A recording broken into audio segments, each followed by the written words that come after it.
Hello guys, आप लोग कैसे हैं? आई होप आप लोग अच्छे ही होंगे। तो जैसे कि टुमारो हमने पढ़ाया कि कल हमने पढ़ाया था कि यानी कि कार शक्ति ऊर्जा के बारे में बताए थे। उसी के रिलेटेड हम पढ़ाएंगे। हमारा नेक्स्ट टॉपिक उसी के रिलेटेड है, मैकेनिकल एनर्जी, यांत्रिक ऊर्जा। एक्चुअली में देखा जाए मैकेनिकल एनर्जी क्या होता है।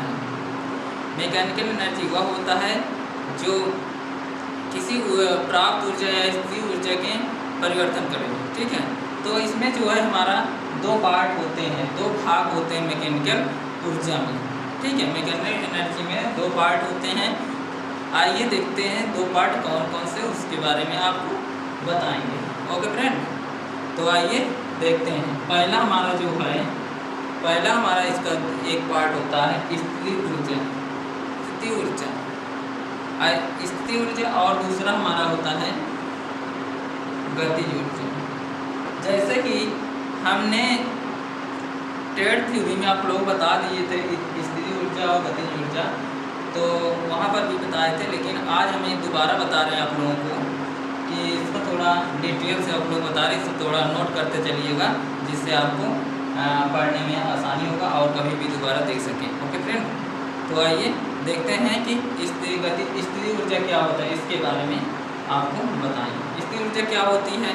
एक्चुअली में आप लोग पहले से मालूम होगा, पढ़ा चुके हैं, तो यहाँ पर फिर से बता दे रहे हैं। स्थिर ऊर्जा वह ऊर्जा है जब किसी वस्तु की स्थिति परिवर्तन से प्राप्त ऊर्जा होती है, स्थिर ऊर्जा कहलाती है। अगर कोई हमारी प्राप्त स्थिर ऊर्जा है, यानी कि पहले से ऊर्जा एक स्थित है, तो उसे हम कहेंगे स्थिर ऊर्जा। यदि हमारा द्रव्यमान यम तथा वस्तु को यह ऊंचाई तक ले जाया जाता है, तो क्या होता है, तो इसमें हमारा किसी स्थिति के कारण का संधारित्र ऊर्जा में परिवर्तन होता है, जिसे हम PE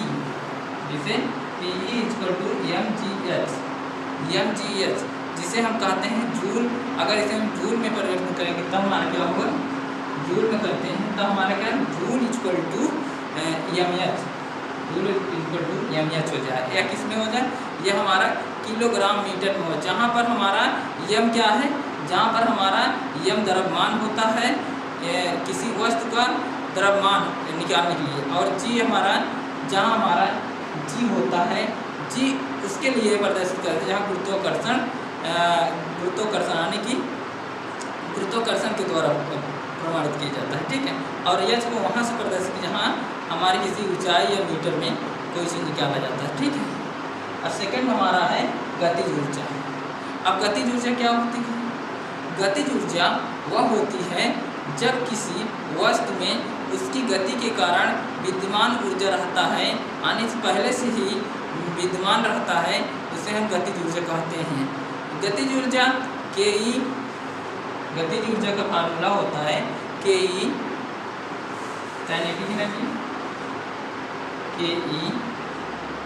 equal to half mv square. ठीक है, ये हमारा किसमें बता रहा है, यह जो है काइनेटिक एनर्जी है, यानी कि गतिज ऊर्जा। ये गतिज ऊर्जा है, तो हाफ mv स्क्वायर किसमें आ जाएगा, जूल में आ जाएगा। ठीक है फ्रेंड, लिख लीजिए, नोट कर लीजिए।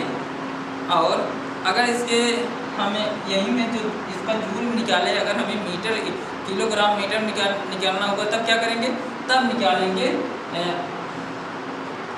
mv के स्क्वायर अपान 2g कर देंगे, 2g, या किसमें, किलोग्राम मीटर में निकलेगा।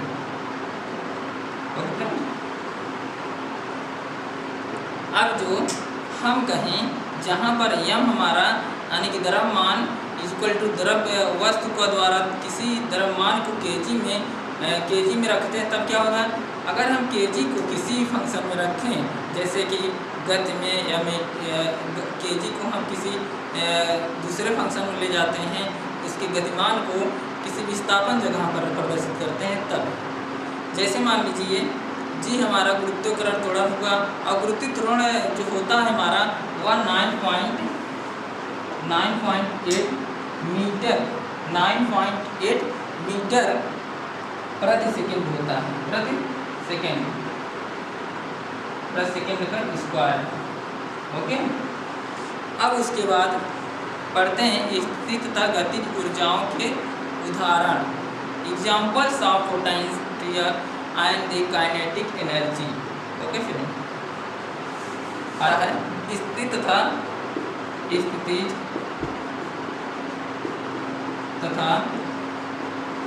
गतिज ऊर्जा का उदाहरण। ठीक है, ठीक। अब हम इसका उदाहरण से पता करेंगे किसका, स्थिर ऊर्जा। ठीक है, स्थिर ऊर्जा के पहले हम पहचान करते हैं, स्थिर ऊर्जा का उदाहरण देखते हैं, तो नोट करते चलिए। स्थिर ऊर्जा, स्थिर ऊर्जा में क्या होता है, लिख लीजिए। स्थिर ऊर्जा में क्या होता है, स्थिर ऊर्जा में ऊंचाई पर रखी हुई वस्तु में स्थिर ऊर्जा में विद्यमान होती है, क्योंकि यदि इसे किसी बोतल में गिरा दिया जाए तो यहाँ पर हमारा कार्य कर सकती है। और सेकंड इसका हो सकता है धरातल से ऊंचाई पर स्थित जल में आवरण हो सकता है, और किसी भी घड़ी की लिपटी हुई सिंगल स्प्रिंग के द्वारा हम स्थिर ऊर्जा का उदाहरण से पता कर सकते हैं। ठीक है, अब आइए गतिज ऊर्जा। गतिज ऊर्जा बताइए, आप लोग बताइए तभी से गतिज ऊर्जा कैसे डिफाइन करते हैं। ठीक, गतिज ऊर्जा देखिए, गतिज ऊर्जा क्या कहता है, गतिज ऊर्जा कहता है जब गतिमान रेलगाड़ी में स्थित ऊर्जा विद्यमान होती है, क्योंकि यह किसी भी वस्तु को ढकेल कर या अलावा किसी भी खींच कर अपनी गति के कारण कार्य कर सकती है, तो उसे हम क्या कहते हैं, गतिज ऊर्जा के उदाहरण में लेते हैं। और इसका से एक उदाहरण, जैसे मान लीजिए कोई भी गति करती हुई वस्तु जा रही है, गति करती हुई कोई रेलगाड़ी जा रही है, उसमें अगर कोई भी चीज़ें ढकेल दिए जाए या कोई खींच लिए जाए तो क्या किस पर कार्य करेगा, वह हमारा गतिमान पर यानी कि गतिज ऊर्जा पर कार्य करेगा। ठीक है, और जैसे मान लीजिए बहता हुआ जल, इस पर भी हो सकता है गतिज ऊर्जा, और चलती हुई हवा, ये भी गतिज ऊर्जा के उदाहरण है, और दौड़ती हुई वाष्प, ये भी गतिज ऊर्जा का उदाहरण ही है। ठीक है, अब आपको जैसे बेल्ट या पुली सिस्टम में शक्ति प्रेरण के द्वारा कैसे कर सकते हैं, transmission of power bye belt and drive. ठीक है, उसके उदाहरण बताते हैं। जैसे मान लीजिए, लिख लीजिए,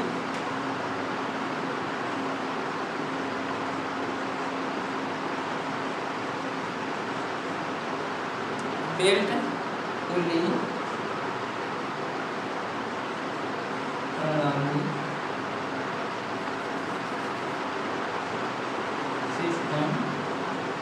प्रणाली को कहते हैं, सिस्टम कहते हैं। ठीक है, सिस्टम से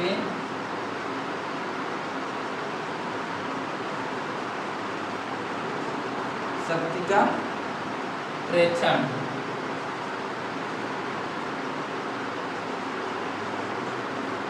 ठीक, इसका लिख लीजिए। इसमें क्या होता है, इसमें होता है यह कि जब कोई आरोपित बल किसी वस्तु को उसके केंद्र से परितः उसके केंद्र के प्रति घुमाया जाता है, उस घुमाए जाने वाला प्रयास, तो वह यह क्रिया घूर्णन या अघूर्ण या टार के माध्यम से पुल्ली को किसी पुल्ली या बेल्ट में परिवर्तित कर देता है। लेकिन किसी आरोपित तथा बल की क्रिया रेखा एवं अघूर्ण केंद्र के बीच ही लंबवत दूरी के गुणनफल के बराबर होता है। ठीक है, जैसे मान लीजिए टार्क है, टार से आरोपित बल, इसका एक फार्मूला बन जाएगा, फार्मूला लिख लीजिए, टार्क इक्वल टू लिखिए, टार्क इक्वल टू आरोपित बल इंटू लंबवत दूरी।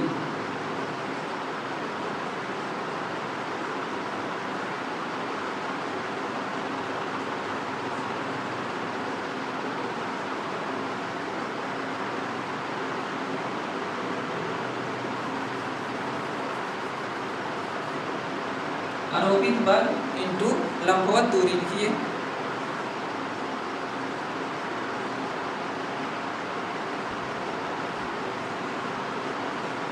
ठीक, इसका फार्मूला ये बन गया।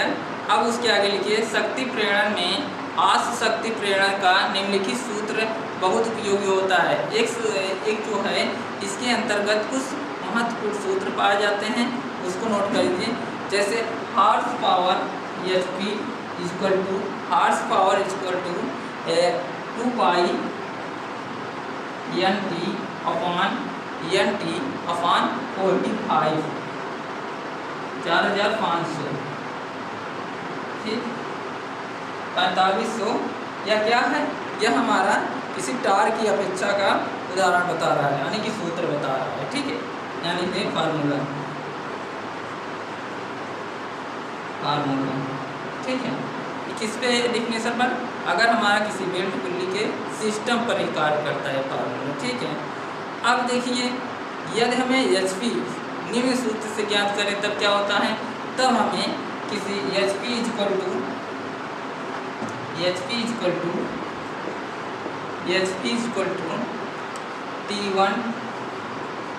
T1 minus T3 T1 minus T2 और केजी में करें, एक इसमें है एक केजी में है, इंटू अब गति में करेंगे, ये हमारा केजी में है। अगर हमें गति में करना होगा तब क्या करेंगे, गति को हम मीटर में करते हैं, किसमें, मीटर में करते हैं, ठीक है फ्रेंड। अब जो है किसमें निकालेंगे, ये हमारा हमने पहले बताया था HP इक्वल टू जो है 2 पाई NT अपान इसका हो जाए 4500। वैसे इसमें HP equal to T1 minus T2 एक इसमें किलोग्राम में। अगर हमें जो है कि गति में निकालना होगा तब क्या करें, गति को हम मीटर में ही निकालते हैं, ठीक है फ्रेंड। अब जो हमारा यहाँ आ जाएगा 45, ठीक, ये हमारा किसका फार्मूला होगा, यह हमारा HP के निम्न फार्मूले पर लागू होता है। जब हमें किसी बेल्ट का प्रभावी तनाव को निकालना हुआ तब इसका फार्मूला ये डिपेंड करेगा, ओके फ्रेंड। अब नेक्स्ट लिखिए, electrical power and energy. Next लिखिए, इलेक्ट्रिकल पावर एंड एनर्जी, यानी कि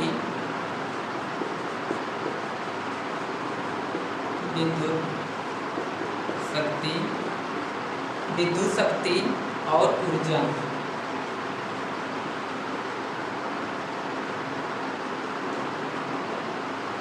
बताइए क्या होता है इलेक्ट्रिक पावर एंड एनर्जी, क्या होता है। इलेक्ट्रिक पावर एनर्जी वह होता है जब किसी विद्युत अभियंत्रिकी के शक्ति का मात्रक वाट में किया जाता है या वोल्टेज में किया जाता है, तो ऐसे करंट का गुणनफल ज्ञात करने के लिए ऊर्जा किसी कार्य को करने की क्षमता को तब तक कार्य करने लगता है जब तक हमारा किसी शक्ति का प्रदान न किया जाए, और तब तक वह क्या करता है, विद्युत ऊर्जा का व्यवहारिक रूप में वह कार्य करता है। इसका जो व्यवहारिक मात्रक है किलो घंटा या kW से किलो और आवर्स, ठीक, जो कि हम किलो वाट विद्युत शक्ति तथा घंटा समय का गुणनफल ज्ञात करते हैं, ठीक है। अब जैसे वाट इक्वल टू या power equal to voltage into ampere, ठीक है। जैसे वाट को हम पावर यानी कि शक्ति ही मेजर करते हैं, ठीक, इक्वल टू कर दीजिए वोल्टेज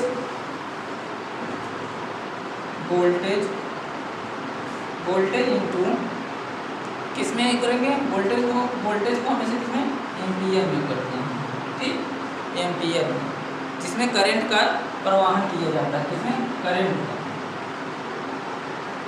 करंट का प्रवाहन किया जाता है, ठीक है फ्रेंड। और हम जूल का जो है, जूल को ऊर्जा में परिवर्तित करते हैं, जूल को ऊर्जा में करते हैं। अगर हमें जूल को ऊर्जा में करते हैं तब वाट यानी कि वाट को किस में करेंगे, वाट को हम शक्ति में करते हैं, वाट को पावर शक्ति यानी पावर में करते हैं। अब पावर को अगर हम करा जाए कि सेकेंड यानी कि टी की जो सेकेंड हमारा था उसमें मेजर करते हैं, उसमें सेकेंड को हम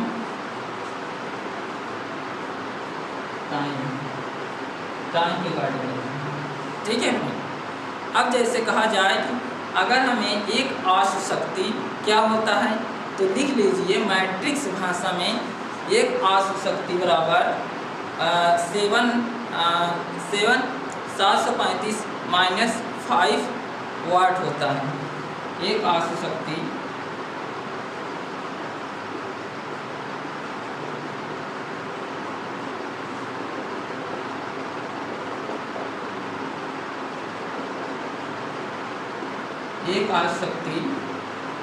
इक्वल टू 735.5 होता है। ये किसमें होता है?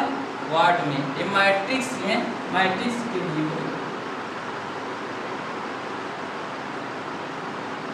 ओके।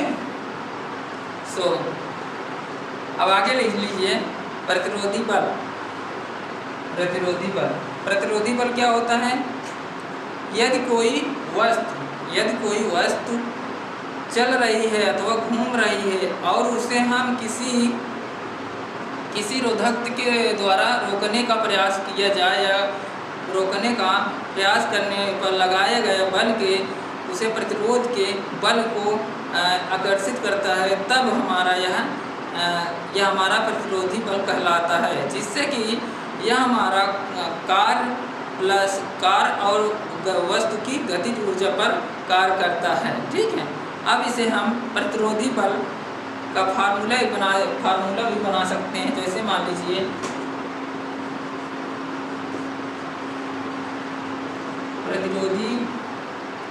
प्रतिरोधी बल इंटू दूरी, अब इसको कर देंगे इक्वल टू mv²/2, ठीक है। ये हमारा क्या बना है? एक सूत्र बन गया है, ठीक है। अगर जहाँ हम द्रव्यमान फंक्शन लेंगे तब इसमें जो है प्रतिरोधी में हम जो है कि द्रव्यमान भी लेते हैं और हमारा किसमें वोल्टेज भी प्रोवाइड करते हैं, जिससे कि यम को द्रव्यमान में लेते हैं, द्रव्यमान से प्रदर्शित करते हैं, द्रव्यमान लेते हैं और v को वेग से, ठीक है। अब चले आइए जैसे फार्मूला इसका और बन जाएगा। जैसे हम इसको द्रव्यमान को और वेग को सॉल्व करेंगे तो हमारा क्या बन जाएगा? F S equal to mv²/2। यह हमारा फार्मूला निकल कर आ गया। जब हम द्रव्यमान और वेग में सॉल्व करेंगे, कोई नहीं मिलकर तब लगाएंगे फार्मूला, ठीक है।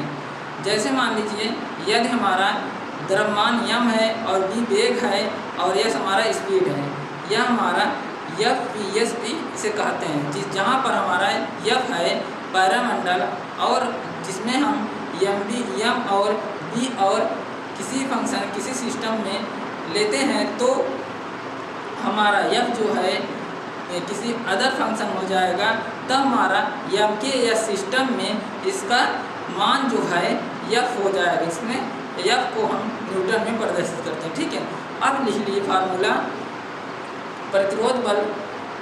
अगर हमें प्रतिरोध बल निकालना होगा तब क्या लिखेंगे? लिख लीजिए F equal to M upon v का स्क्वायर v के स्क्वायर kg में प्रदर्शित करें, ठीक है। Okay friend, thank you. आज का सेशन यहीं खत्म।